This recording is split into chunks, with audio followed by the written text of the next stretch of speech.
Good morning, everyone. So today we are going to start the chapter number 4 from the एस्चान book. Okay, तो आज हम जो page number 173 पे very short question answers है उनको डिस्कस करेंगे. ओके, तो इसमें फर्स्ट क्वेश्चन है what happen when a ray of light fall normally on the surface of a plane mirror. ठीक है, तो इसमें उन्होंने पूछा है, कहते क्या होता है कि जब हमारी जो लाइट रे है, जो रे ऑफ लाइट है, वो हमारे सरफेस पे अगर वो परपेंडिकुलरली एक्ट करती है. ठीक है, तो ये क्वेश्चन जो है वो हमारे स्पेशल केस में से बना है जो हमने रिफ्लेक्शन ऑफ लाइट में डिस्कस किया था. तो देखो, जब हमारी जो लाइट है वो नॉर्मली फॉल करती है तो उस केस में जो हमारा एंगल ऑफ इंसिडेंस होता है वो किसके इक्वल होता है? जीरो के इक्वल होता है. ठीक है, तो अगर एंगल ऑफ इंसिडेंस जीरो है तो according to second law of reflection हमारा जो एंगल ऑफ रिफ्लेक्शन होगा that will also be zero. Okay, so जब भी आपको ऐसा पूछ लिया जाए कि in which case the angle of reflection and the angle of incidence zero, तो आप सिंपली लिखोगे कि जब जो लाइट रे है वो नॉर्मली फॉल कर रही है तब हमारा angle of incidence and angle of reflection क्या होता है? जीरो होता है. ओके, उसके बाद नेक्स्ट क्वेश्चन है a ray of light is incident on a plane mirror at an angle of 30 degree, what is the angle of reflection. तो यहाँ पे पूछा गया है, कहते जो रे इंसिडेंट हुई है उसने प्लेन मिरर पे जो एंगल ऑफ इंसिडेंस बनाया दैट इज अ 30 डिग्री. ठीक है, तो कहते हैं एंगल ऑफ रिफ्लेक्शन क्या होगा. तो by the second law of reflection जो एंगल ऑफ इंसिडेंस होता है वो किसके इक्वल होता है? एंगल ऑफ रिफ्लेक्शन के. तो अगर एंगल ऑफ इंसिडेंस 30 डिग्री है तो हमारा एंगल ऑफ रिफ्लेक्शन भी कितना होगा? 30 डिग्री होगा. ओके, देन हमारा बच्चा जो थर्ड क्वेश्चन है वो है a ray of light strike a plane mirror at an angle of 40 degree of the mirror surface, what will be the angle of reflection. ठीक है, उन्होंने बोला, कहते जो रे ऑफ लाइट है उसने 40 डिग्री का एंगल बनाया है मिरर की सरफेस के साथ. यहाँ पे उन्होंने ये नहीं बोला कि एंगल ऑफ इंसिडेंस 40 डिग्री है, यहाँ पे उन्होंने ये बोला है कि सरफेस के साथ उसने 40 डिग्री का एंगल बनाया है. तो आपने क्या कैलकुलेट करना है? What will be the angle of reflection. तो देखो, एंगल ऑफ रिफ्लेक्शन कैलकुलेट करने से पहले आपको क्या करना पड़ेगा? एंगल ऑफ इंसिडेंस कैलकुलेट करना पड़ेगा. ठीक है, तो उसके लिए क्या करोगे? नॉर्मल जो होता है दैट इज 90 डिग्री, तो 90 डिग्री में से आप 40 डिग्री माइनस कर दोगे तो हमारा कितना आ जाएगा? 50 डिग्री. तो 50 degree is our angle of incidence. ठीक है, तो देन अगेन हम लॉ ऑफ सेकेंड लॉ लगाएंगे रिफ्लेक्शन का, that is angle of incidence is angle equal to angle of reflection. तो हमारा एंगल ऑफ रिफ्लेक्शन भी क्या आएगा? इस केस में 50 डिग्री आएगा. ओके, उसके बाद फोर्थ क्वेश्चन अगेन हमारे फर्स्ट के जैसे है कि रे ऑफ लाइट इंसिडेंट कर रही है नॉर्मली, तो then what will be the value of angle of incidence and angle of reflection. So in this case both the values are zero. Okay, जब भी हमारी जो रे है नॉर्मली फॉल करती है तो हमारा angle of incidence and angle of reflection क्या होता है?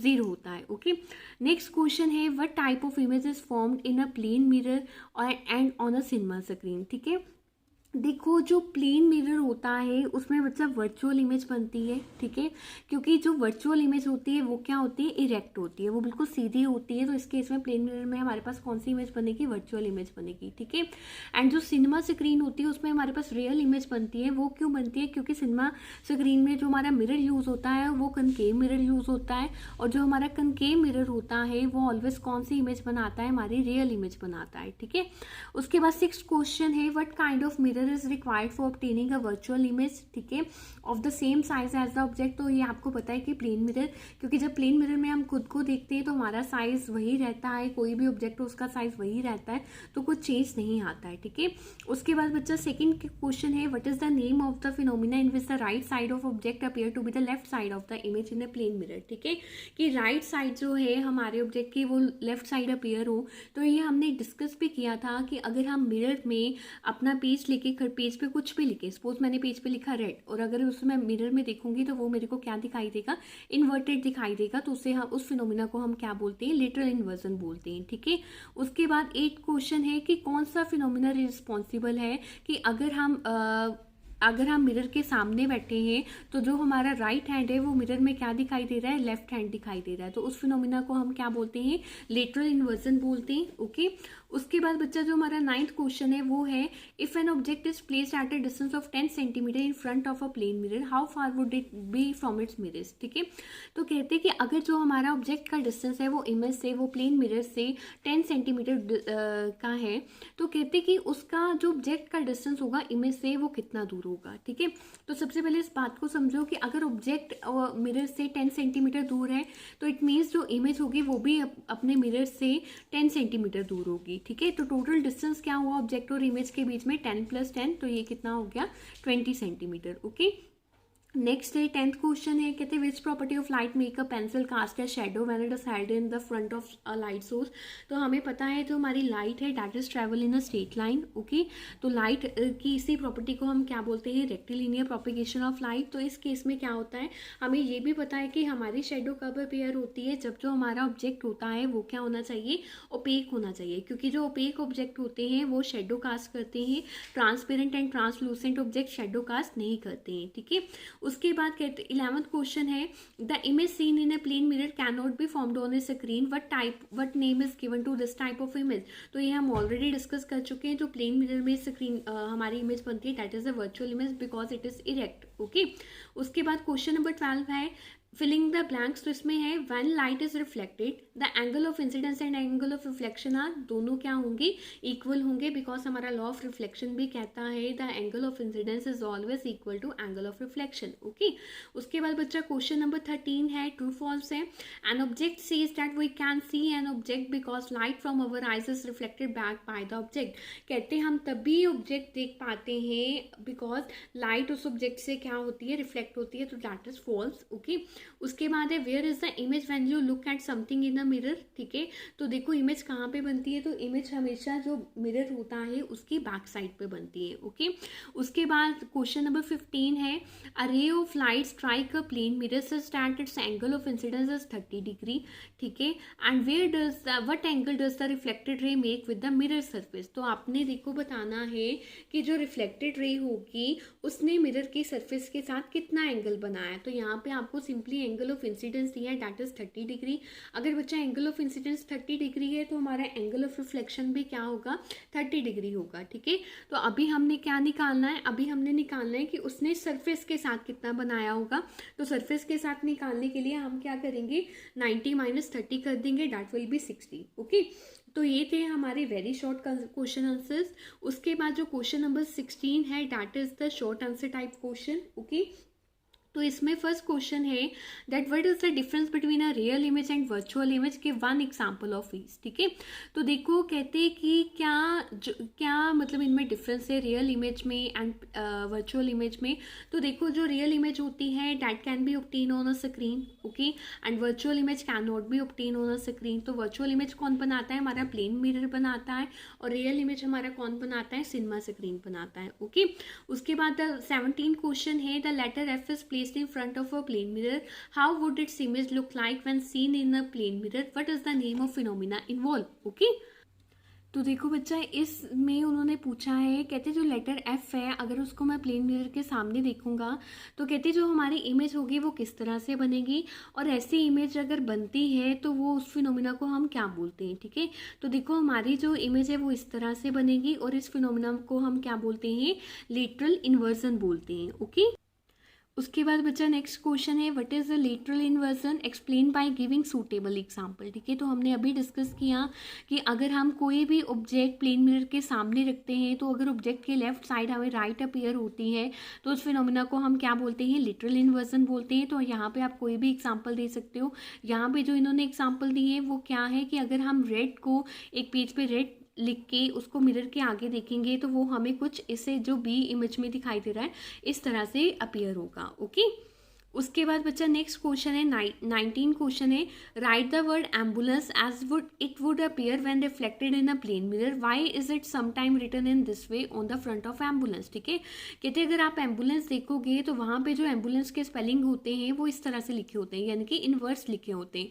तो ऐसा क्यों होता है, सो डैट कि अगर हमारे से एम्बुलेंस दूर है तो हमें अपने मिरर में ये पता लग जाए कि जो पीछे से गाड़ी आ रही है डैट इज एम्बुलेंस। ठीक है, और हम उसे क्रॉस करने के लिए एक पाथ दे पाए। ठीक है, उसके बाद बच्चा क्वेश्चन नंबर 20 है what are the important difference between looking at a photograph of your face and looking at yourself in a mirror. ठीक है, कहते क्या डिफरेंस है जब आप अपने फोटोग्राफ देखते हो एंड जब आप अपने आप को प्लेन मिरर में देखते हो। ठीक है, तो कहते जो इमेज होती है जो हमारे फेस की जो प्लेन मिरर में बनती है दैट इज लिटरली इन्वर्टेड। ठीक है, so left side is right and right side is left. ठीक है, पर फोटोग्राफ के केस में ऐसा नहीं होता। फोटोग्राफ में जो हमारा लेफ्ट होता है वो हमें लेफ्ट ही अपीयर होता है, जो हमारा राइट होता है वो हमें राइट ही अपीयर होता है। ओके, उसके बाद बच्चा क्वेश्चन नंबर 21 है, a wall reflect light and a mirror also reflect light. कहते हैं जो वॉल है वो भी रिफ्लेक्ट लाइट करती है और मिरर भी लाइट को रिफ्लेक्ट करता है। कहते हैं what is the difference between there in the way of the reflect light. कहते हैं इनमें क्या डिफरेंस है। ठीक है, तो देखो जो वॉल होता है उसका जो सरफेस होता है वो क्या होता है, रफ होता है। ठीक है, तो उसके जो दोबारा जो रिफ्लेक्शन की जाती है वो कौन सी रिफ्लेक्शन होती है, डिफ्यूज रिफ्लेक्शन होती है। ठीक है, पर जो हमारा प्लेन मिरर होता है वो क्या होता है, उसका सरफेस क्या होता है, स्मूथ होता है। तो इस केस में जो हमारे पास रिफ्लेक्शन आती है that is a regular reflection. ठीक है, उसके बाद 21 का बी पार्ट है, which type of reflection of light lead to the formation of image. कहते किस केस में हमारे पास इमेजेस बनती है। तो बेटा हमेशा जो रेगुलर रिफ्लेक्शन होती है उसी के केस में हमारे पास इमेज का फॉर्मेशन होता है। ओके, उसके बाद 22nd क्वेश्चन है, what is the difference between regular reflection of light and diffuse reflection of light and what type of reflection light take place from. तो यहाँ से किस किस तरह की होती है और इनमें क्या डिफरेंस है। ठीक है, तो बच्चा देखो जो रेगुलर रिफ्लेक्शन होती है उसमें क्या होता है, हमारे पास पैरेलल बीम ऑफ लाइट्स आती है। ठीक है, और जो हमारे पास इरेगुलर होती है, डिफ्यूज रिफ्लेक्शन होती है, उसमें जो हमारी रेज होती हैं वो पैरेलल नहीं जाती एक दूसरे के, वो डिफरेंट डायरेक्शन में जाती है। ठीक है, अब सिनेमा स्क्रीन में भी कौन सी रिफ्लेक्शन होती है, रेगुलर रिफ्लेक्शन। प्लेन मिरर में भी कौन सी रिफ्लेक्शन होती है, रेगुलर रिफ्लेक्शन, बिकॉज ये दोनों क्या है, स्मूथ है। पर अगर मैं बात करूं कार्डबोर्ड की और still water of a lake की, तो वो क्या जो कार्डबोर्ड है उसका सरफेस क्या है, डिफ्यूज है।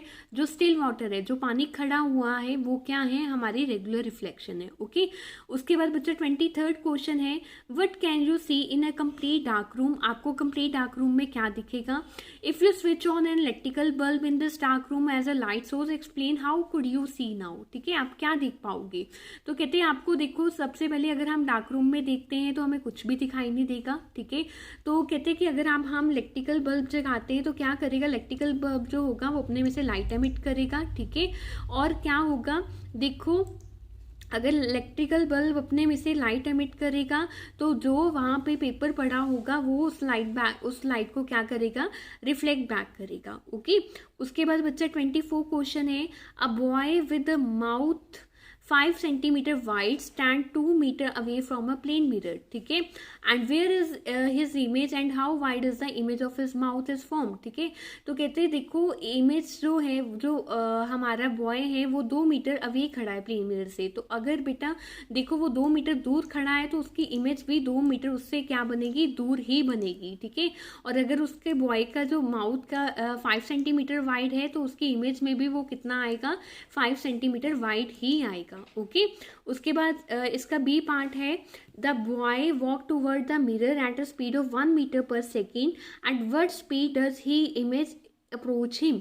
तो कहते कि वो 1 मीटर पर सेकेंड की स्पीड से अपने मिरर की तरफ जा रहा है, तो कितनी स्पीड से उसकी इमेज उसको अप्रोच करेगी। ठीक है, तो देखो अगर वो 1 मीटर पर सेकेंड की तरफ से जा रहा है तो ऑब्वियस है जो इमेज है वो भी 1 मीटर पर सेकेंड की स्पीड से जाएगी। ठीक है, तो टोटल कितना हो गया हमारे पास, 2 हो गया। तो 2 मीटर ही ऑब्जेक्ट की तरफ से, 2 मीटर ही हमारा इमेज की तरफ से, तो ये कितना आ जाएगा, 4 मीटर पर सेकेंड। ओके, और उसके बाद हमारा जो लास्ट शॉर्ट क्वेश्चन आंसर है that is the question answer 25। तो इसमें क्या है, an extended object in the form of an arrow pointing upward has been placed in front of a plane mirror, draw a label ray diagram to show the formation of its image. ठीक है, तो यहाँ पे इन्होंने एक आपको diagram दिया है। ठीक है, जिसमें उन्होंने मिरर के सामने आपके पास यहाँ पे एक ऑब्जेक्ट रखा है। ठीक है, तो कहते हैं इसकी किस तरह की इमेज बनेगी, और इसके जो एंड सेकेंड पार्ट में आपने बताना है कि जो प्लेन मिरर होता है उसके क्या यूजेस होते हैं। ठीक है, तो बेटा अगर आप इसकी इमेज को ध्यान से देखोगे तो ए बी आपका ऑब्जेक्ट है, ए बी से क्या होगा, एक लाइन बिल्कुल सीधी इंसिडेंट करेगी और वो उसी पाथ में रिफ्लेक्ट बैक हो जाएगी। पर जब वो मिरर के साथ एंगल बनाएगी तो वो क्या हो जाएगी, रिफ्लेक्ट बैक होगी। तो यहाँ पे हमारे पास I1 और R1 आएगा। इसी तरह से एक रे बी से रिफ्लेक्ट होगी तो वहाँ पे हमारा I2 R2 आएगा। तो कुछ इस तरह से जब हम इनको बैक ट्रेस करेंगे तो यहाँ पे राइट साइड पे हमारी इमेज की फॉर्मेशन होगी। ओके, एंड उसके बाद जो बच्चा नेक्स्ट उन्होंने पूछा था कि प्लेन मिरर के यूजेस क्या है। ठीक है, तो बच्चा जो प्लेन मिरर होता है वो हम खुद को देखने के लिए यूज़ करते हैं, हमारे रूम्स में, वॉशरूम्स में ये लगा होता है। ठीक है, इवन कि पेरिस्कोप बनाने के लिए इसका यूज़ किया जाता है। ठीक है, ड्राइवर्स के व्हीकल्स में ये यूज़ होता है। ठीक है, शॉप्स में ये लगा होता है। तो ये इसके क्या थे, यूजेस थे। ओके।